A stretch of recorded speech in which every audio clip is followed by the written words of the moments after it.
While not every day on the homestead is the same, there is definitely a morning rhythm in the wintertime that we always follow. And up first is making sure that we get the fire going.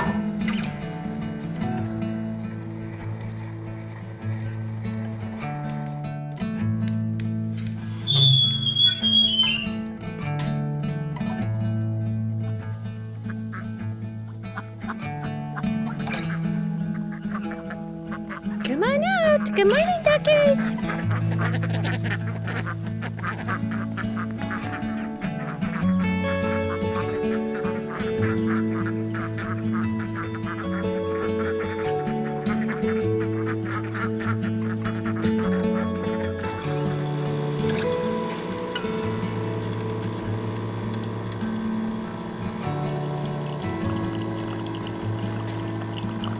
Okay, so I have got about 15 minutes before I have to head down to the barns and the pasture to meet the farrier. We did pin the cows up last night that are going to be trimmed today, so that will make the morning a little bit easier. So now I am going to have my coffee, and it's 27 degrees. It was a little colder than I thought. And the house is about 63 degrees, which usually overnight when it's cold out, between about 60 to 62, 63 degrees is about what it falls to when the fire dies out overnight, but it'll pick back up again within a few hours and be pretty close to 70 for about the most of the day, at least in the living room, because it'll hit warmer temps here during the day. So I am going to enjoy this cup of coffee and do a little bit of Bible reading before I have to go layer up and go down to the barns.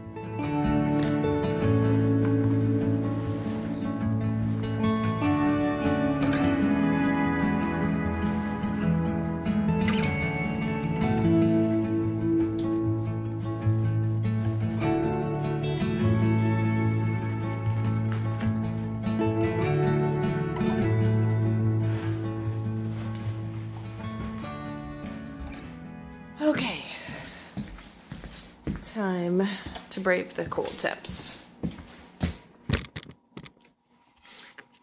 and finish off our last sip of coffee.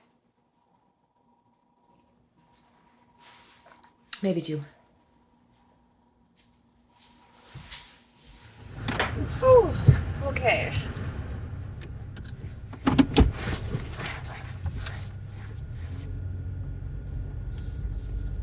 So this is something that we end up doing about every 6 months. It's about twice a year that the Scottish Highland cows need to have their hooves trimmed. It's not anything our beef breeds have ever needed. But it's whenever the trimmer is coming through. So the trimmer does a circuit of Washington State, Oregon, and Idaho.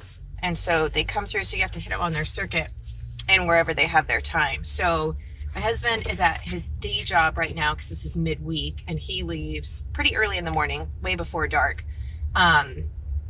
So he pinned him up last night for me, but I'll be running him through the chute and getting them trimmed this morning without him. But the trimmers are really, really good. They've done tons of livestock. They've got decades and decades of experience. So usually they always are there to help if I need help running them through being sent by myself. And it doesn't look like they're there quite yet, which is just fine, which means we will just sit and chill here in the warm heated truck until they get here. Oh, it's going to be a gorgeous day. It's sometimes a bit rare for us to have sun here in January, but so here's the beef herd. These guys are not getting their hooves trimmed. And then we have a couple of our yearling Highland heifers in here. And that's just because we don't want them bred by the bull. They're too young. So they're all over here, and they've spotted me. They're like, hey, did you bring us treats? Not this morning, girls and boys. But it's going to be a gorgeous day. There's the moon just starting. Oh, it's got a little bit still before it goes down. And the Highlands are talking to me. They are in the pen there.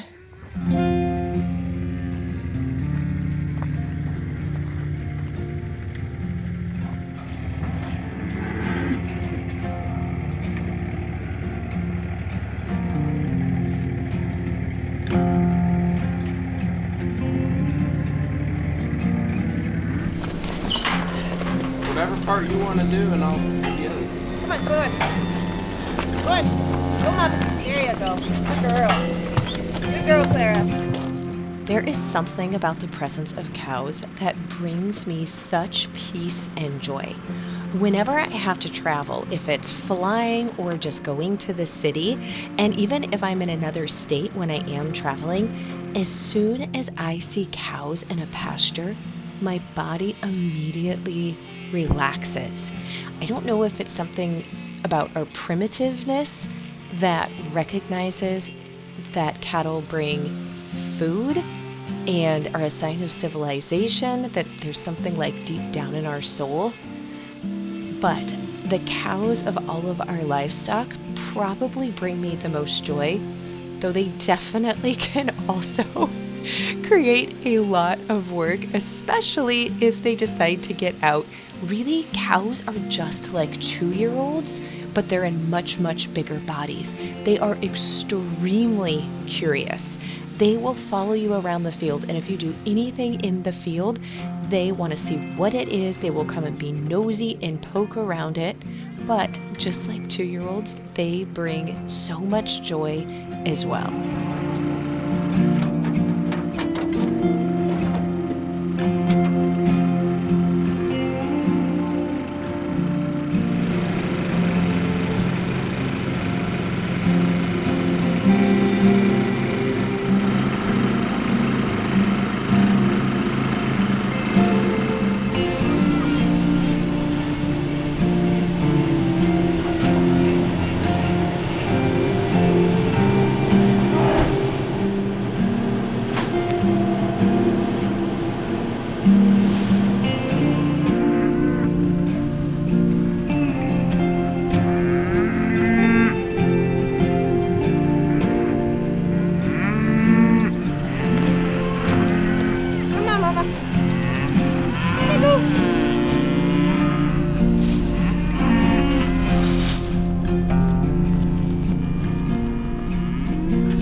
Yeah, see, yeah, we'll see you in about 6 months, I hope. Yeah, sounds good. Yeah, awesome. We'll drive safe. Thank you. Have a good day. You too.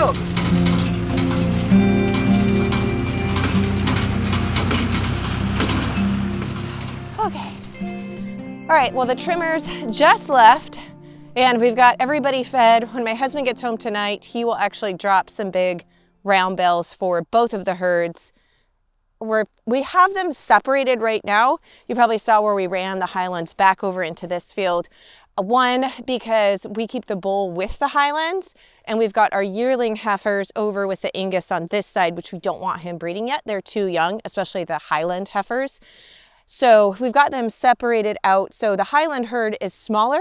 So we usually have to drop a round bale to them right now. And plus Highlands don't usually eat as much because they have that double fur layer. So they don't require as much feed in order to keep them warm in the winter, which is great. So we're only feeding them a round bale right now about every 6 days, which is pretty great. However, we let it run out last night so that we could entice them to come into the corral last night. So this morning I didn't have to try to pin them all up by myself. So I fed them a couple of those square bales just because they have been out of feed. We did feed them square bales when we got them into the barn tonight, but I don't want them to go a full day until tonight without having anything. So we dropped just a couple square bales. They'll get a round bale tonight. And then the Angus herd, they're getting a round bale. It's a lot bigger herd too, and they're Angus, so they require more in order to keep warm. We're feeding them a round bale, just for reference, about every 2 to 3 days right now. It kind of just depends on weather and how fast they go through it. So now that we've got cattle hooving done for the next 6 months and for today, then I'm gonna go ahead and we're gonna be filming a more in-depth video on livestock care with hooves, including cows, but also talking more about that. That's inside the membership of the Pioneering Today Academy. So we will film that video and then we'll head back to the house.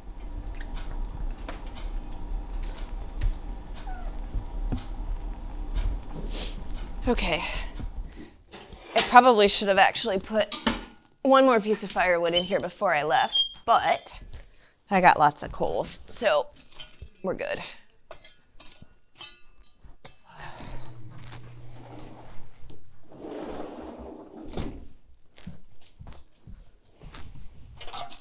Okay. All right, that should... I'll just leave it open for a minute for extra draft. That should catch pretty soon. No, the wood stove kind of remains the the main place when you come in for undressing. And nothing is actually wet. Usually we're so wet here, it's kind of like you're always taking off your layers and throwing them here to dry. But it's definitely warmer here, so. And it is officially time for second cup of coffee for the day.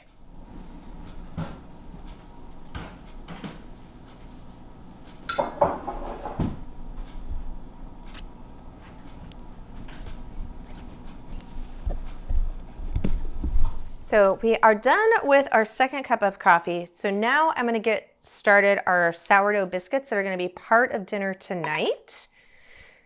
So I'm just gonna get this biscuit part, the dough ready, and then I'm gonna let this just ferment until I'm ready to start dinner officially tonight.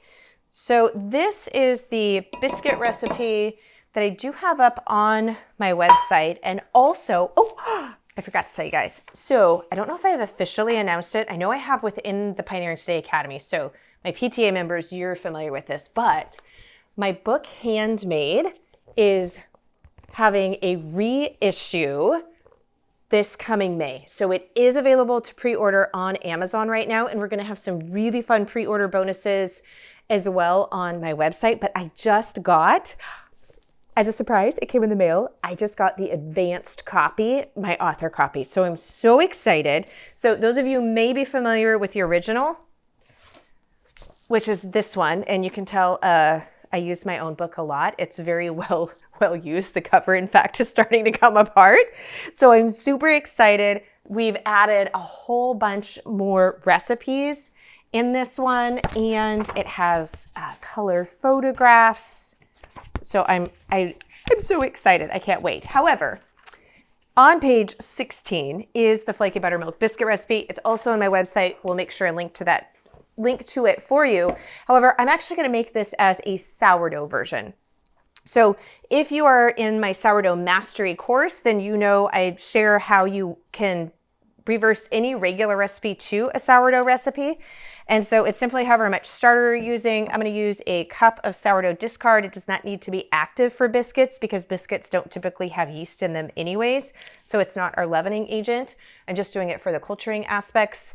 But you reverse engineer the flour and water. So because I'm using a cup of starter, I'm using half a cup less of flour because there's flour in my starter and half a cup less of liquid. So I've reduced the liquid to half a cup of milk instead of a full cup for this recipe. So I've got my initial flour here measured out. And then I'm going to add in, I'm not going to add in the baking soda and the baking powder until right before baking because those get activated by heat and moisture.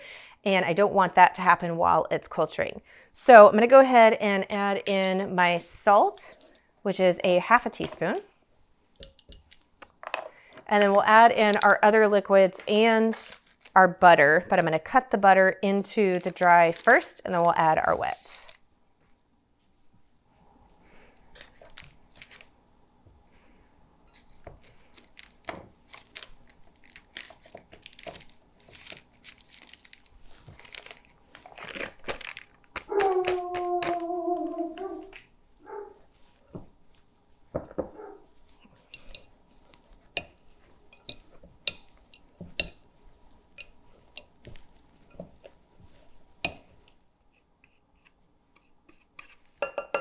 So now I'm I'm gonna go ahead and add in my 2 teaspoons of honey.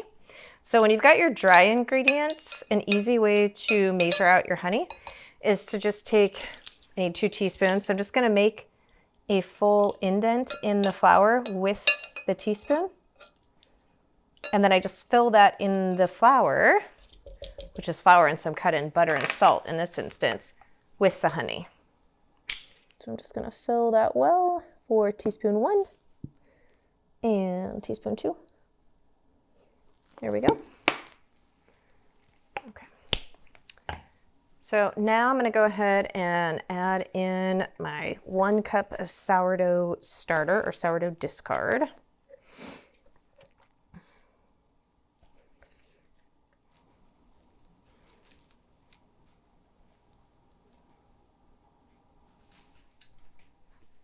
Okay, and then I'm first just gonna do about 1/4 cup of the milk.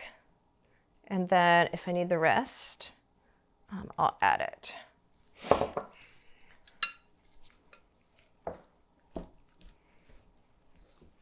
Because what I want is just enough liquid in there to make this dough come together and not have super dry parts of the flour. But I don't want to add too much liquid because we need to be able to roll this dough out and not have it be too much like a batter. Because this is a cut biscuit recipe, not a drop biscuit recipe. So you can see it's starting to come together and hold. There is a little bit of the flour and butter that's not quite all the way incorporated, so I will drizzle just a little bit of the milk on that last section.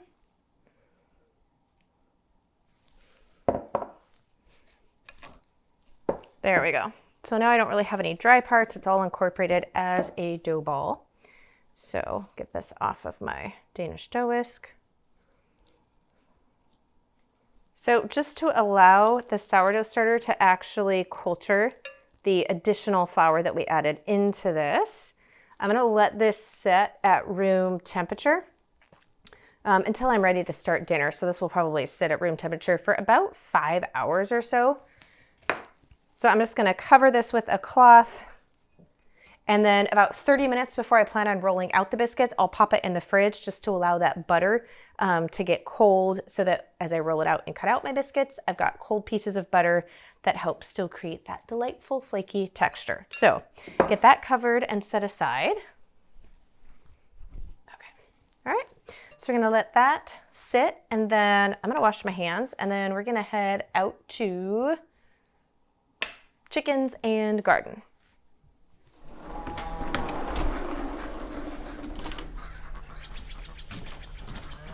Oh, hallelujah for sunshine.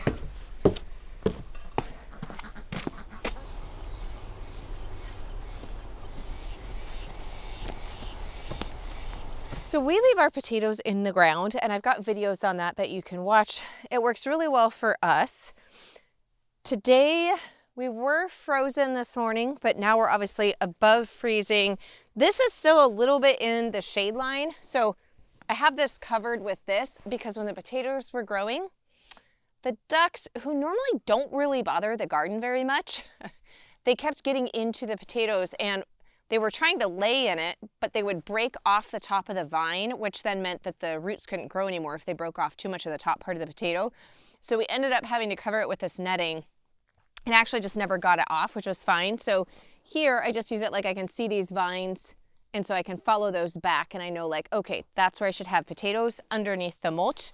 So the top of the mulch, it's really like only the top inch, is frozen, but the potatoes are in the ground and covered with about 4 to 6 inches of these wood chips, so they should be fine and not frozen. Oh, there we go. So I got a baby potato.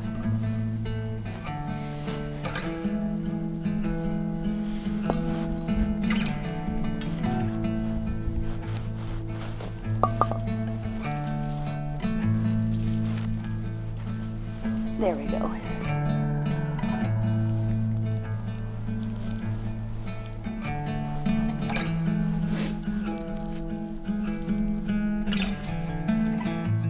right. So that's definitely enough. I'm just doing a simple pot pie tonight that I'm just gonna do a biscuit topping with. So that is definitely enough potatoes for a chicken pot pie. So I'll take these off just because I don't want that much sand and dirt going down my sink. Rinse those off with the hose, and then we'll take these inside.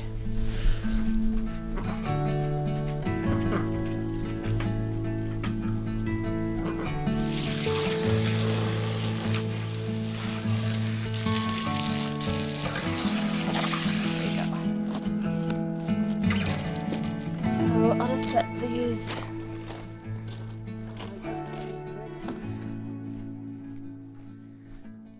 So now it's time to go and feed both the chicken coops. And I usually end up feeding the chickens in the afternoon. I usually do a bunch of morning chores, and then I usually have a block. It just kind of depends on the day. Today was a day where we were doing quite a bit of filming. And so each day kind of looks a little bit different, but usually the chores are about the same.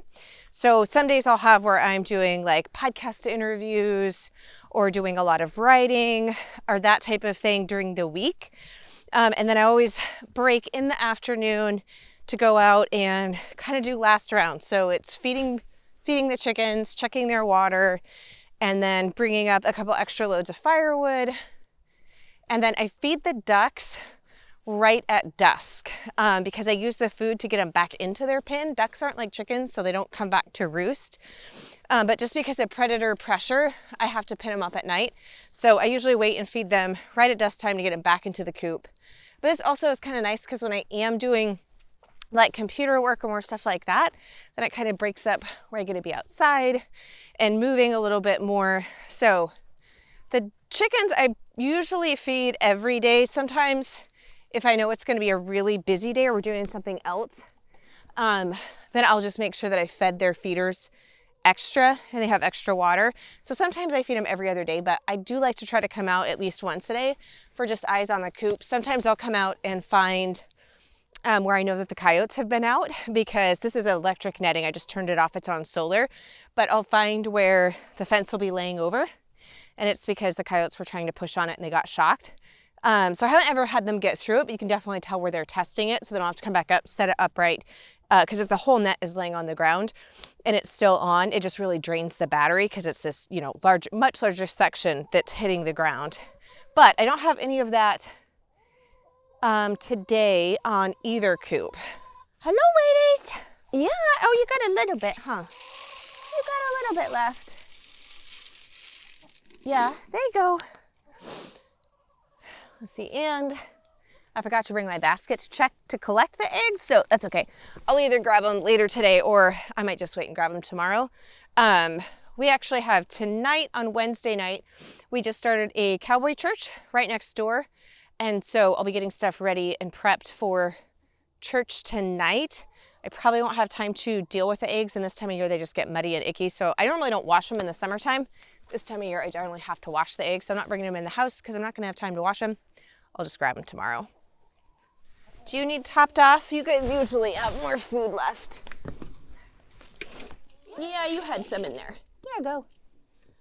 And we don't move them as much in the winter time, but I probably will try to move them this weekend. It usually takes, I can do it by myself, but I much prefer to have help. So I usually wait for anything like that. We're removing them for my husband. He'll be off this weekend, so I think I'm gonna wait to move them. Their rent out area is pretty good, but they've got that down to bare ground, and I don't really like them on bare ground, so I'm gonna have to move their coop.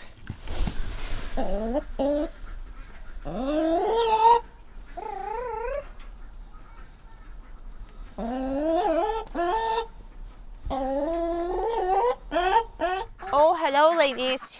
Hello, ladies. I won't get too close. We're not that kind of friends. Okay, well, I've got the potatoes washed off pretty good. I'll give them another scrubbing when we get in the house. And then definitely have to do dinner still tonight. As I said, I'm doing that a little bit earlier than normal because we have church tonight. But that's pretty much it for the majority of the homestead chores, aside from dinner, cleanup, that type of thing. So I'm gonna go in, got all of that prepped. I do have a little bit of office work that I need to do, a few emails and some articles I need to work on, but that's it for the majority of the homestead day for today. Thankfully, it's a winter day, but today ended up being really mild. So we were able to get everything done without having to battle too much of the elements.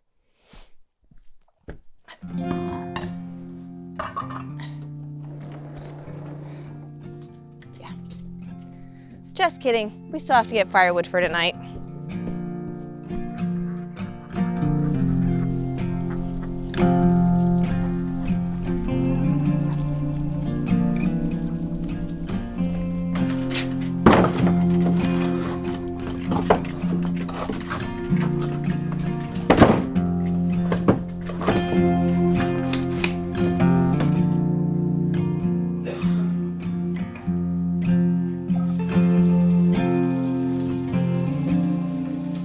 Even after all these years, it still thrills me when I get to make a meal when almost everything has been grown and raised on our land. Here, the potatoes, the garlic, the onions, the green beans, the chicken, the broth, all of that we raised here, and it just makes it feel so special.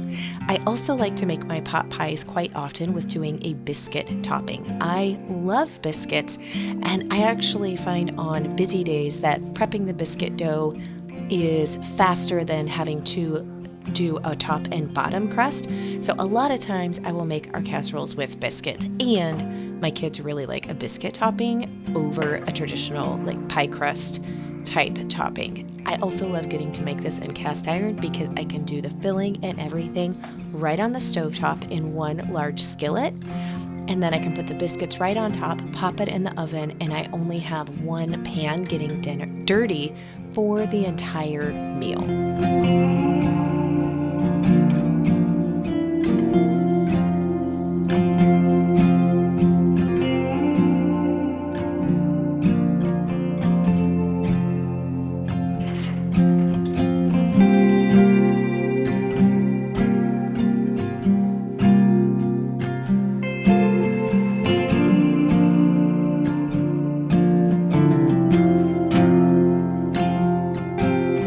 I also pride myself on figuring out ways to make homemade items that are better than store-bought processed alternatives. Biscuits are actually incredibly quick and easy to make, and I promise you that you can make them just as flaky as those pop-open cans that come from the store. You guys, just look at these incredible layers. They are so flaky, melt in your mouth, delicious, and they're not hard at all.